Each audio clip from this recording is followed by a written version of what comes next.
Bonjour et bienvenue sur Simple Maths. Aujourd'hui, nous allons vous expliquer les bases de la fonction affine. Premièrement, voici la définition d'une fonction affine. Donc, une fonction affine est une fonction de la forme f de x appartient à ax plus b, où a est un nombre réel appelé coefficient de la fonction linéaire ou coefficient de proportionnalité et b l'ordonnée à l'origine. Donc ensuite, la propriété. La représentation d'une fonction affine est une droite. Si a supérieur à 0, alors la fonction est strictement croissante ou la droite monte. Et si a inférieur à 0, alors la fonction est strictement décroissante ou la droite descend. Cas particulier, une fonction linéaire est un cas particulier de fonction affine. Donc avec deux exemples ici, nous pouvons voir qu'ici, la droite représentant la fonction affine g est décroissante, donc elle descend.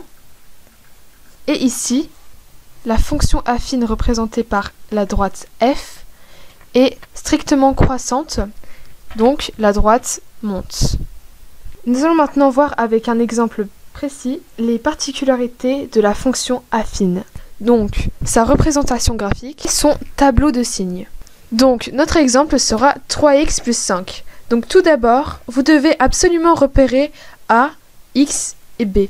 Ici, 3, c'est A, le X, il y a un X, et le 5 est B.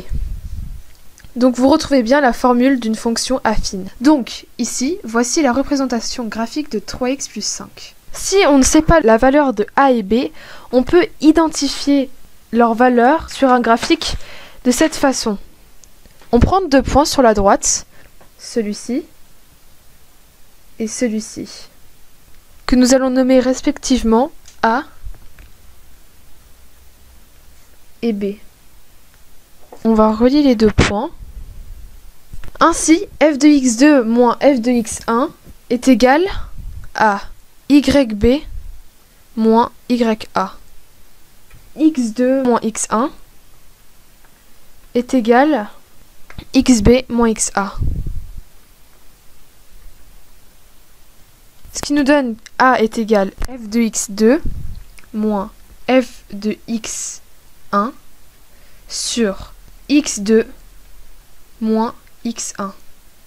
Et ce qui nous donne donc YB moins YA sur XB moins XA.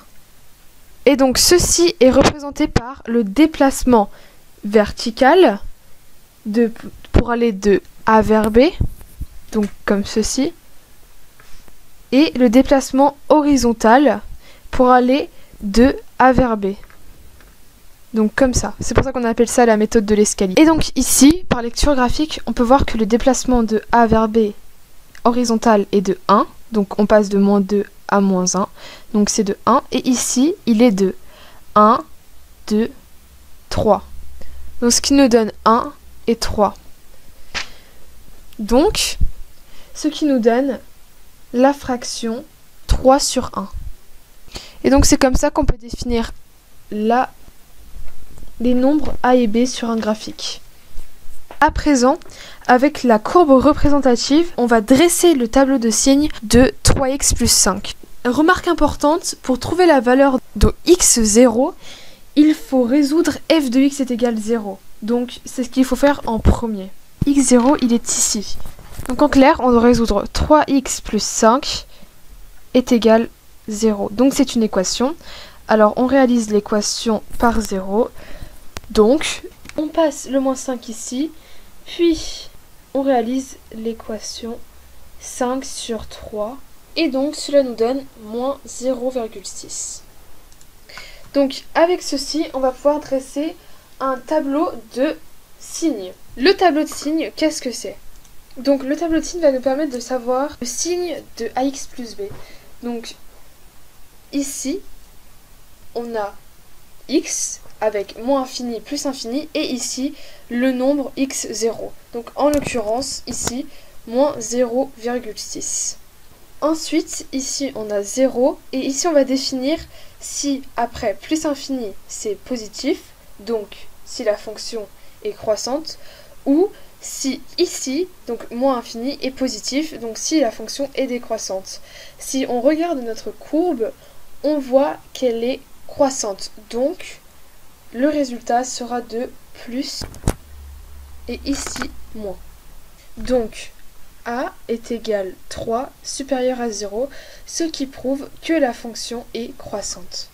Nous avons terminé notre leçon sur les fonctions affines, en espérant que celle-ci vous ait plu et ait pu vous aider.